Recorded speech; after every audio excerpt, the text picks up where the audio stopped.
আসসালামাইকুম। বরাবরের মতো আমি আছি সজয় গুপ্ত, আর আপনারা দেখছেন ইবিএন হোস্ট চ্যানেল। আজকে আমরা দেখব আপনি আপনার সার্ভিসটা কিভাবে রিনিউ করবেন, সেটা ডোমিন হোক, হোস্টিং হোক বা যে কোনো ধরনের সার্ভিস হোক, আপনি কিভাবে আপনার সার্ভিসটা খুব সহজে রিনিউ করবেন। তো আমি চলে যাচ্ছি আমার ইবিএন হোস্টের অ্যাকাউন্টে। আমার একটা ইবিএন হোস্টের অ্যাকাউন্ট আছে, আমি মূলত এটাই আজকে এখান থেকে একটা সার্ভিস রিনিউ করব। তো আপনারা খুব সহজে এখানে প্রথমত আপনি লগ ইন করে ইবিএন হোস্টের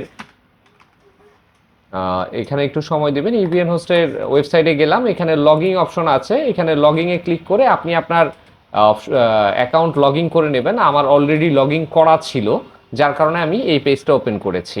এই লগ ইন করা অপশনের থেকে আমি সরাসরি চলে যাব বিলিং নামে। এখানে একটা অপশন আছে, আমরা দেখতে পাচ্ছি যে এখানে অনেক অপশন আছে, তার মধ্যে বিলিং নামে একটা অপশন আছে।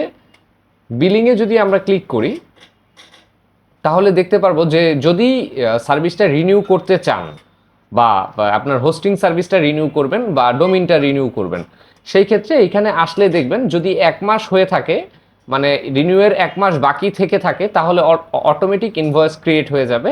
জাস্ট এই বিলিং অপশনে এসে মাই ইনভয়েসে ক্লিক করলেই আপনি আপনার ইনভয়েসটা পেয়ে যাবেন। আমরা দেখতে পাচ্ছি এখানে দুইটা ইনভয়েস দেওয়া আছে, একটা পেইড দেখাচ্ছে আর একটা আনপেইড দেখাচ্ছে। আমি আনপেইডের উপরে ক্লিক করব।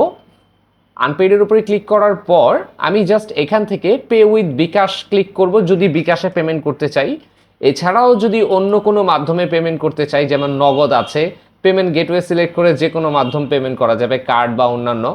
তো আমি এখানে যেহেতু বিকাশে পেমেন্ট করব, জাস্ট এখানে ক্লিক করে দেব পে উইথ বিকাশ। আমাকে সরাসরি নিয়ে চলে যাবে বিকাশের এই পেজে। জাস্ট আমি আমার নাম্বারটা দিয়ে, ওটিপি দিয়ে, পিন নাম্বার দিয়ে পেমেন্ট করে দিলে এটা অটো আপডেট হয়ে যাবে। এই ছিল আপনার হোস্টিং রিনিউ করার একটা অপশন। আমি এটা ক্লোজ করে দিচ্ছি, যেহেতু আমি এটা এখন পেমেন্ট করব না। আমি আবার একটু ব্যাকএন্ডে যাচ্ছি আরেকটা বিষয় দেখানোর জন্য। সেটা হচ্ছে যে আমি ব্যাকএন্ডে গেলাম। ওকে, এটা আমার অ্যাকাউন্টে এসেছি। এখন আমি যদি চাই যে আমি আমার ডোমিন আলাদাভাবে রিনিউ করব, সাপোজ আমি আমার ডোমিনটা রিনিউ করব, তো এখানে আসব, এখানে ডোমিন অপশন আছে। ডোমিনে এসে আমি জাস্ট রিনিউ ডোমিনে ক্লিক করব।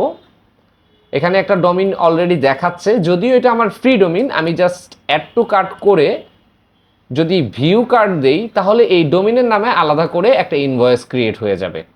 ঠিক আছে, তো আমার যেহেতু ডোমিনটা হোস্টিংয়ের সাথে ফ্রি, মানে আমি হোস্টিং রিনিউ করলে ডোমিনটা আলাদাভাবে রিনিউ হয়ে যাবে, তাই অলরেডি ইনভয়েস করা আছে। যে কোনো সার্ভিসের ডোমিন হোক, হোস্টিং হোক, সেটা যদি 1 মাস আগে থাকে, মানে 30 দিন আগেই আপনাদের জন্য ইনভয়েস ক্রিয়েট হয়ে যায়।